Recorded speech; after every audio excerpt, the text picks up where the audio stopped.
Tja, wir sind da wieder an Ort und Stelle am Tatort zurückgekehrt. Bausparer 1974 wünscht euch ein schönes Hallo mit dem englischen Detektiven. Ja, wir haben mittlerweile nicht nur einen Diebstahl, sondern wir haben mittlerweile schon einen Mordfall. Jetzt werden wir dann nochmal mit dem Herrn Direktor Stellvertreter reden. Leergeräumtes, bist du da, jetzt haben wir vieles zum Reden. Leergeräumtes Kolonialhaus. Na, dann fangen wir mal an. Mr. Hamish, can you explain to us what happened to the colonial collection? It seems somewhat depleted. But, most likely maintenance work, tidying up. You're not sure, then? But you're the deputy director. Well, I am busy. I cannot be everywhere at once. Verhältnis zu Dan, das ist jetzt lustig. As deputy director, how was your relationship with Montague Dunn? To be honest with you, Mr. Holmes, it could have been better. You see, every Tuesday he would carry out his inspection of the gardens, but it was solely to make an impression, a great pretense that he cared at all. He would give out absurd orders, ignoring anyone else's opinion. He would then disappear for the rest of the week. He was what some might call a man of action. I'd say rather he was overzealous and chaotic. So after all, it was no wonder, perhaps, that he ended up like that, if you take into consideration his kind of lifestyle. Dan's Lebensstil. You mentioned that Mr. Dunn led a particular lifestyle. Well, it's no secret that he enjoyed, celebrating, shall we say? He was a member of the London Smart Set. He was famous for it. That and... And? He had an eye for the ladies, to put it mildly, Mr. Holmes. Schlüssel. Mr. Hamish, can you tell us who holds the keys to the locked greenhouses? That would be Albert, Mr. Dunn's son. Yes, Albert keeps all the keys, and one can only imagine why. What do you mean? Well, he was never interested in Kew Gardens before, and now all of a sudden he's trying to act as if he owns the place. I think he wants to take over the management here. He'd do better to leave that to me. He has no experience.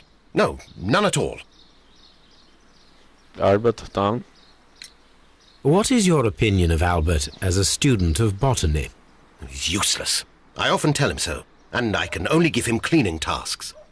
Botany is not his life's work, and his father well knew it. He was furious about it. He was? Oh, yes. He forced his son to work here, and he never missed an opportunity to criticize him publicly. Are you able to elaborate on that? Well, for example, with our last exhibition here, Mr. Dunn had Albert make a presentation speech. But then, while the lad was speaking, Mr. Dunn interrupted him, asking him difficult questions, making him look like a failure. It was with the intention of making a fool of him, Mr. Holmes. That must have been terribly humiliating. Yes, he was crushed, and he had to leave. Everybody was making fun of poor Albert. That is, except for Miss Margaret White, who is such a nice lady and who always takes pity on Albert. Margaret White. You missed him. You mentioned a Miss White. Would you tell us more about her? She is a student who works here part-time. She is quite charming indeed. She possesses a great talent for botany. You should take a look at some of her experiments that she carried out in the laboratory. Ah, if only she were not so naive. Why naive? The way she used to flutter around Mr. Montague Dunn. And he couldn't help but be flattered by all her attention. How could an intelligent woman such as Miss White not see through his game? I can only scratch my head and wonder.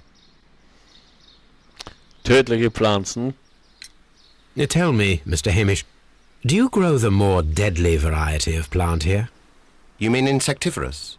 Yes, but nothing larger than that. Die göttliche Gesellschaft. Are you aware of the Divine Syndicate? The Divine what? Is this a joke? No, I am quite serious.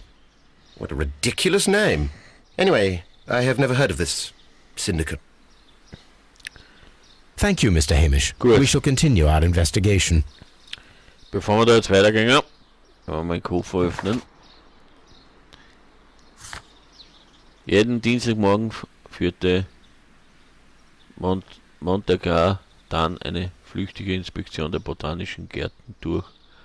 Seine Kollegen, vor allem Mr. Hamish, waren von dieser Angewohnheit nicht gerade begeistert. Bevor wir da jetzt weiterfahren, muss ich mal was sagen. Was er jetzt alles gesagt hat. Der Mr. Hamish, das ist jetzt der Service, was ich nur mache. Also, er hat angeblich keine Ahnung gehabt, warum das Kolonienhaus einmal leergeräumt ist. Also, und nicht wieder vollständig eingeräumt wurde. Das Verhältnis zum Direktor war nicht so gut, weil er hektisch und chaotisch war und auch ein bisschen ein kleiner Playboy, was man so herauskristallisiert hat. Und da gibt es so eine Ferialpraktikantin, die Mrs. Margaret Wright, die werden wir hoffentlich auch bald kennenlernen. Ja, die hat ein bisschen, man sagt einmal, er hat eher unter den Rock geschaut. Wenn viele das nicht wissen, was unter den Rock schaut, sollen sie bitte googeln.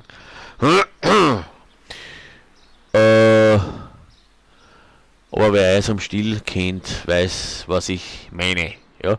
Aber wie gesagt, die Margaret Wright hat ja so Techtelmechtel wahrscheinlich gehabt mit Herrn Direktor, vielleicht besser ausgedrückt. Und der Sohn, der Albert, ja, macht sich jetzt auf Mr. Wichtig. Ja, das heißt, er will jetzt faktisch diese Anlage übernehmen. Ja, aber so grundsätzlich ja nicht, er ist der Sohn, ich mein, und dieser Mr. Hamish hat da jetzt was eigentlich dagegen, grundsätzlich über das Ganze, nicht? Also dass die Margaret Wright ein Techtelmechtel da gehabt hat mit dem Direktor, also unter den Rock geschaut hat, und also der Albert. Zu diesem Zeitpunkt, dass ich das da, so das gequagelt davon, habe ich mir eigentlich gedacht, nicht schon wieder, ja. Einer, der vielleicht das aus Liebe getan hat, aber so kann man, vielleicht, weiß ich nicht, also ich meine, viel mehr will ich jetzt auch nicht verraten, aber das wäre mal grundsätzlich nicht auszuschließen. Ja. Gut, jetzt gehen wir zum Herrn Albert, der ist da, glaube ich, drinnen, gleich im rechten Gebäude, normal. Sollte sein, ja, das ist eh. Den dann wir da jetzt auch gleich wieder interviewen. Einmal so ein Service von mir. Und ich vermute aber auch, habe ich zu diesem Zeitpunkt auch vermutet, dass er sich in Miss White auch verschaut hat. Aber schauen wir mal, was jetzt auf die Socke haben, Miss White. Who is Miss Margaret White? Ah, she is the young lady who studies with me. She visits here sometimes to help out with the greenhouses. In fact, she should be here today.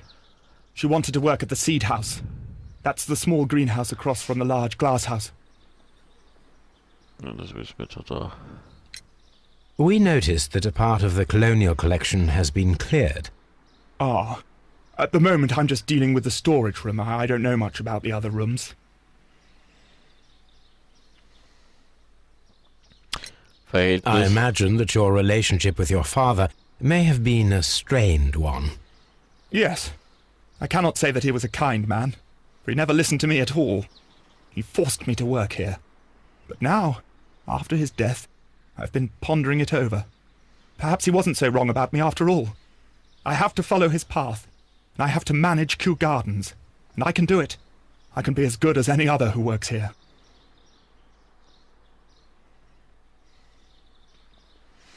Martin Hamish. Would you please tell us about Martin Hamish, the Deputy Director? Well, I have to tell you that Mr. Hamish is not and has never been the Deputy Director of Kew Gardens. My father would not have tolerated it. Indeed? That is most interesting. He told us that he was. Yes, because he believes that the management should be passed down to him now that my father is dead. But in actual fact, Mr. Hamish only has the honour of being the garden's longest-serving employee.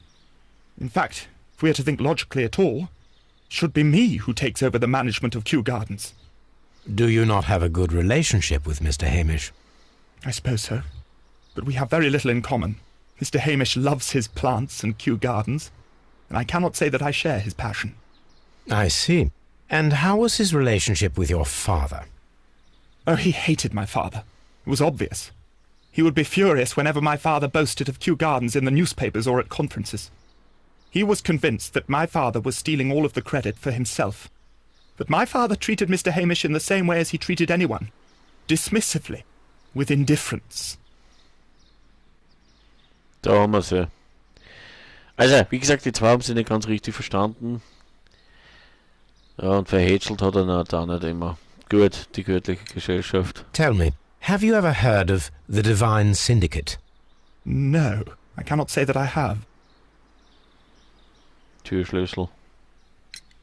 Do you hold the keys to all of these locked doors? Yes, you can have them. But I cannot give you the keys to the cloakroom. The employees' effects are private. I am sure you understand. Ja, Thank you, young man. We shall see you again soon. immerhin. Um einen Schlüssel gekriegt. Und die Privatsphäre, naja, gut. Ich mein, ist genehmigt, würde ich sagen, nicht? Ein Schlüssel für alle Türen in Kew Gardens, außer für die umgekehrte Raum. Aber gut, dem interessiert eh kein Menschen normal. Treffen Sie Miss Margaret im Rathaus. Findet sie aus, ja, passt. Ich mein, das interessiert eh kein Mensch. Die Umkleidekammer. Ja. Gut, da werden wir es jetzt einmal am Weg machen. Bevor wir sie da weiter. Das ist das Büro und da dürfte die Umkleidekammer sein. Dann faktisch. Oder? Aber war jetzt aber schlecht genug. Aha, da ist das Büro und da dürfte also dann faktisch das Umkleideraum sein. Und das ist auch ein Büroraum. Okay, zweimal. Was ist da? Kew Garden, Royal Botanic Security. Ja, Royal Botanic Society Director Office. Aha. Warte, ich gebe auf Zeiten. Was ist das da? Wow. Und jetzt können wir auch reingehen. Aha, gut, da haben wir zwei. Na gut, fangen wir mal chronologisch an. Jeder normal denkende Mensch würde mal da reingehen. So, was haben wir da alles? Was haben wir da mal alles? Da haben wir mal Kaktus stehen. Da haben wir einen Spiegel verdeckt, warum auch immer. Da haben wir gleich mal einen Safe.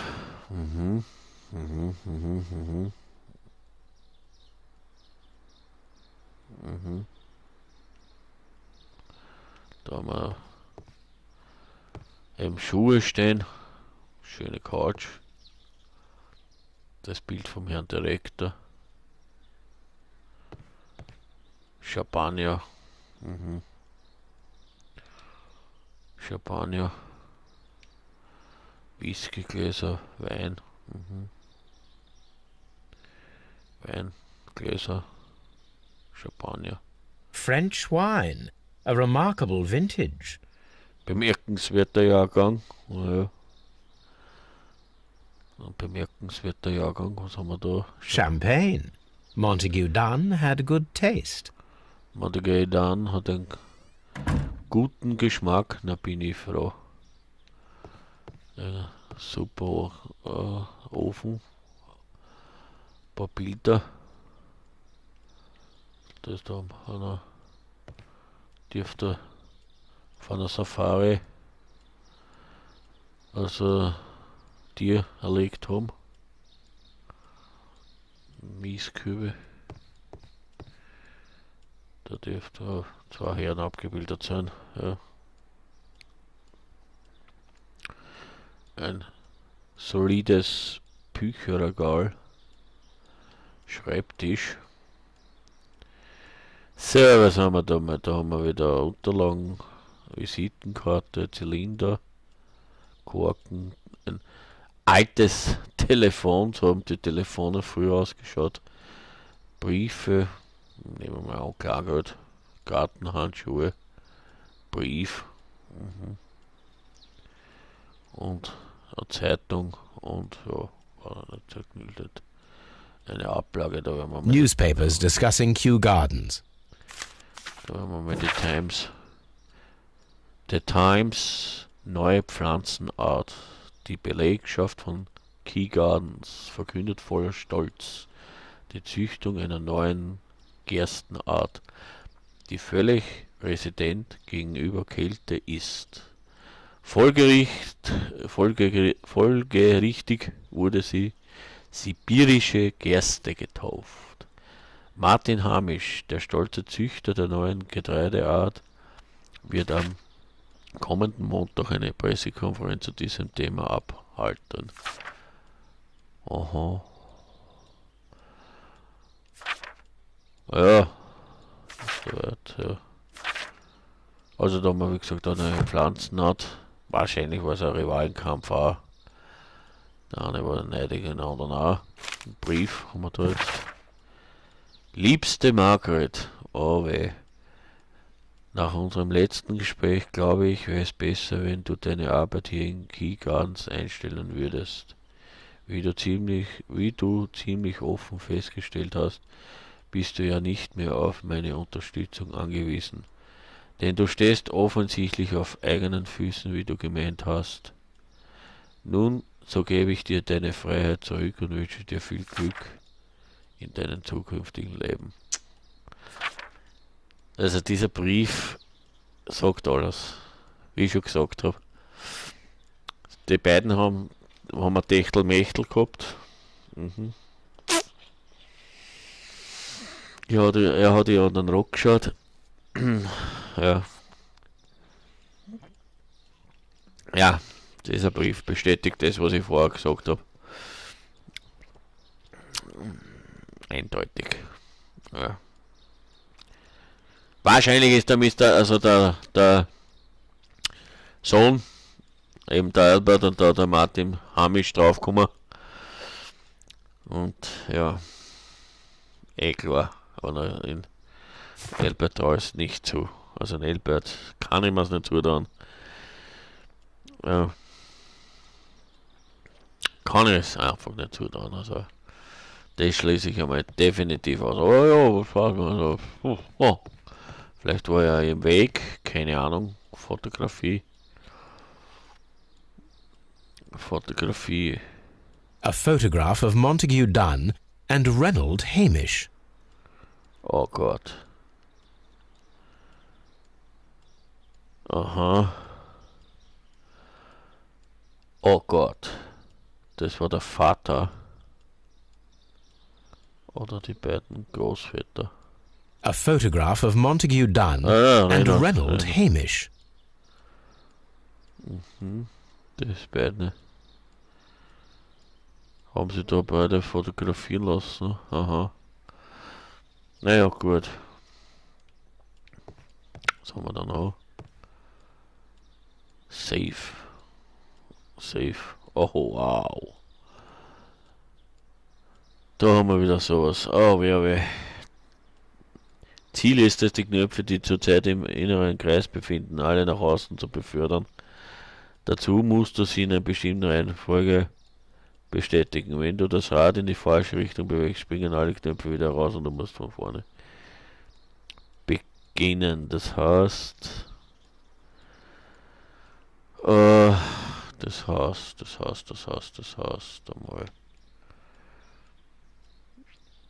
Also,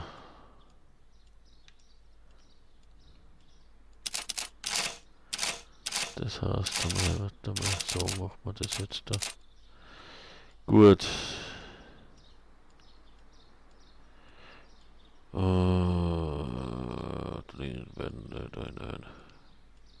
Gut.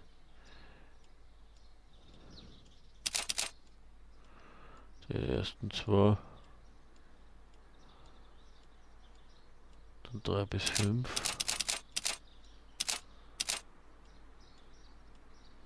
Hier 5. 3, 4, 5, ja, 3, 4, 5. 3 bis 5. Das Ganze, das Spielchen dann noch drüben. 3 bis 5. 3, 4, 5. 3 bis 5. Und 6 bis 10 auf der anderen Seite. 6, 7, 8, 9, 10. Und das gleiche Spielchen da drüben. 6, 7, 8, 9, 10.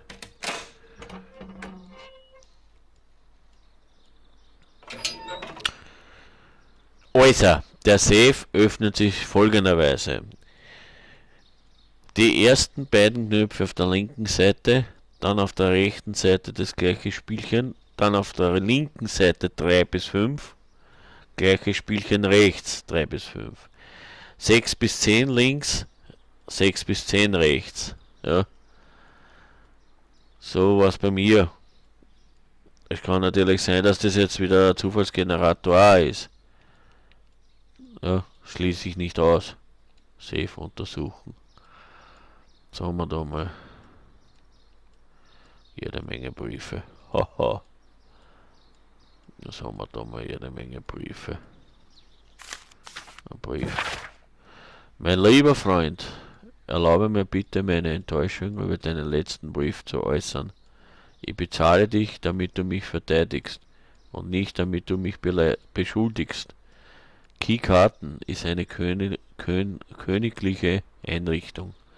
Wir erhalten die großartige Möglichkeit, die ganze Welt zu bereisen und die wertvollsten und seltensten Pflanzen zu bewahren. Unsere Aufgabe besteht darin, solche Pflanzen zu schützen, auch und vor allem vor jenen, die mit ihnen ihre dubiosen Geschäfte machen wollen. Die göttliche Gesellschaft, von der du schreibst, hat kein Recht, solch wertvolle Pflanzen zu halten. Erinnere dich bitte an den Vorfall vom 14. Juni 1889. Aus diesem Grund möchte ich dich bei allen Respekt ein weiteres Mal bitten, Kew Gardens die Genehmigungen hinsichtlich dieser Pflanzen zu beglaubigen. Die entsprechenden Dokumente wurden dir am Montag zugeschickt. PS, wir sehen uns wie immer am Dienstag im Bottles. Getan. Aha, das dürfte der Brief von einem Rechtsanwalt sein. Nehme ich einmal an. Was ist das wieder für ein Brief? Mr. Dunn, wir bitten Sie zum letzten Mal, uns unsere liebe Schwester zurückzugeben. Sie haben nicht das Recht, sie gefangen zu halten. Sie gehören Ihnen nicht. Mr. Dunn, wir bitten Sie zum letzten Mal, uns unsere lieben Schwestern zurückzugeben. Sie haben nicht das Recht, sie gefangen zu halten.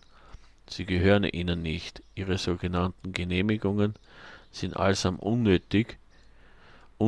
Sie verstecken sie hinter Lügen, unter anderem hinter der Lüge, die in der Presse als der Vorfall vom 14. Juni 1800 verbreitet wurde. Da sind keine weiteren Details nötig. Was sie getan haben, ist wahrscheinlich abscheulich. Seien Sie versichert, dass wir unsere Schwestern niemals aufgeben werden. Wir haben ihnen vertraut und bereuen das nun sehr. Die göttliche Gesellschaft. Oh. Oh. Oh. Oh. Oh. Oh. Oh. Oh.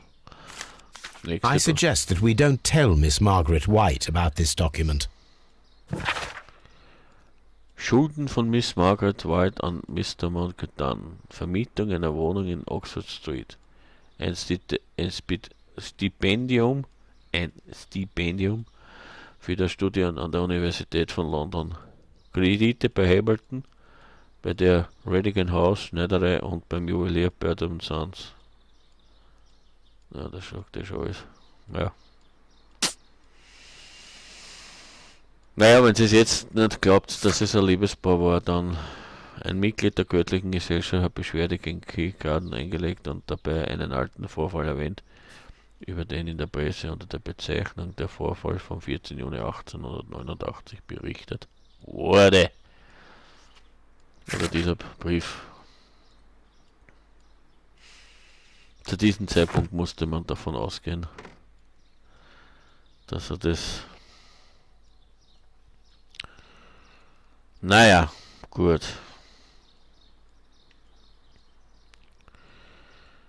Okay, das heißt, da haben wir alles angecheckt.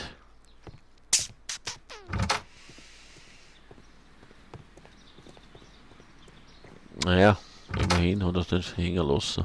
Das muss man mal auch dazu sagen. Ah ja, wir gehen jetzt da mal ins Büro, da werden wir unser Talent gleich mal einschalten. Da werden wir gleich mal Flaschenabdruck. Labortisch. There was a bottle here. It left behind a trace of the substance that pervaded the laboratory. Was haben wir da noch? Topf. Several drops of the substance were spilled. Someone carried this bottle around. Topf. Several drops of the substance were spilled. Someone carried this bottle around. Topf. Und da haben wir dann die Goldspinne. Gold dust? Good heavens. What's it doing here? The gold is almost immune to chemical attacks, so it may be a valuable auxiliary for various experiments. But why would anyone perform such experiments in a botanical garden? The bottle is no longer here, but it is possible to detect a faint scent. We need a good nose. Blaues Kerlchen, Tobi holen. Da werden wir wieder einen Tobi holen. Jetzt haben wir noch gewöhnlichen Geruchsspur aus dem Labor zu folgen. Ja, da kommen wir aber später. Zu der werden wir später kommen. Ja, schon. Das sind Schutzausrüstung. Ja, das sind die Schutzausrüstung. Leerer Schrank. Aha. Leerer Schrank. Ja gut, It appears as though the protective equipment is missing from here. Leerer Schrank.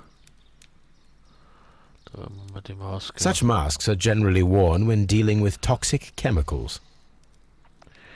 Die Maske anschauen, die Gummistiefel, aber ist gar nicht interessant. Gloves, waterproof aprons, everything one might need for self-protection. Do they grow dangerous plants here? Aha, interessant. Gut, das mit der Schutzanzeige kennt jeder. Das locked. Locked. Holmes, Albert Dunn didn't give us the key to this door. It does not matter. We will open it.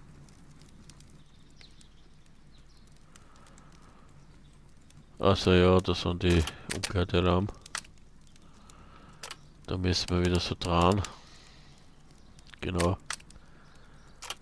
Da werden wir wieder so drehen.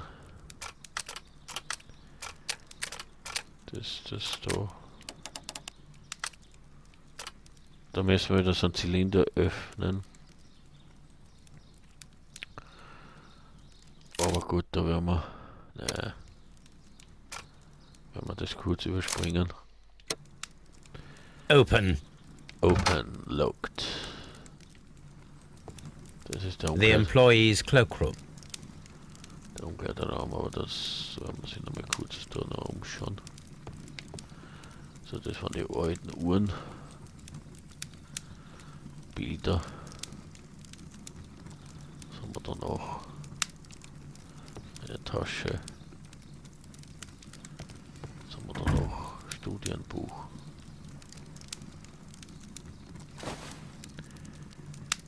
University, Cambridge, Botanic Section. Albert Dunn. This student's book belongs to Albert. Das dürfte das Albert-Buch sein.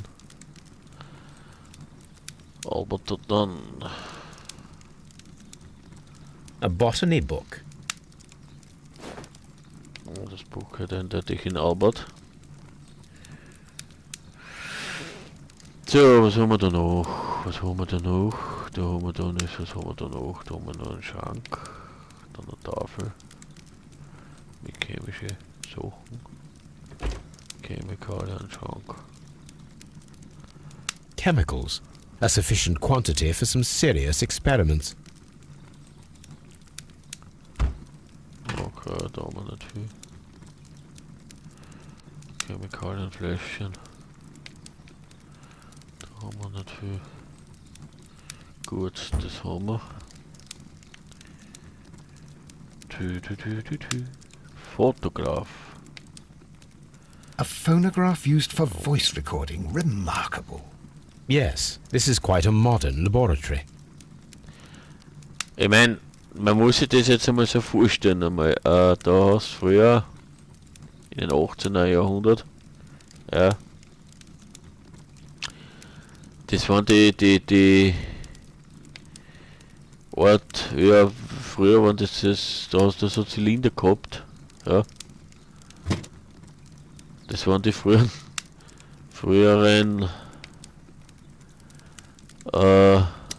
Aufnahmegeräte.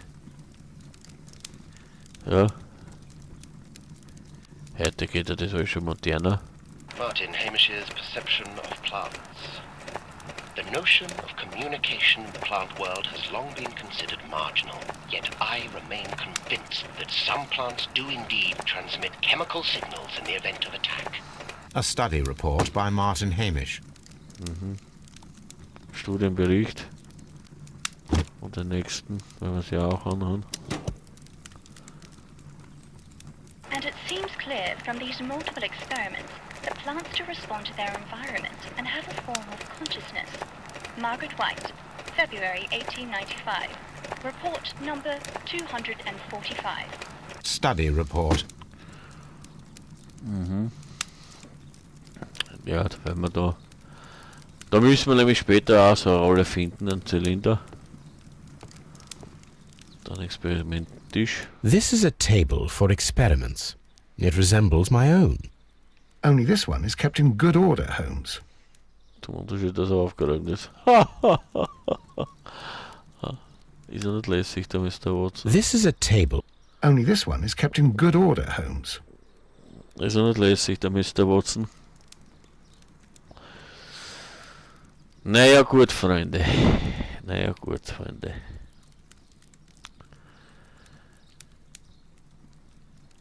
So. Was jetzt kommt, das wird ihr dazu denken. Das war's für heute wieder. Ein eher längeres Video. Bausparer 1974 ist nun draußen. Wünsche euch eine schöne Zeit und bleibt sauber. Gut. Tschüssi, Baba, Bussi aufs Bauchi und Bausparer 1974 sagt auf Wiedersehen. Tschüssi, Baba.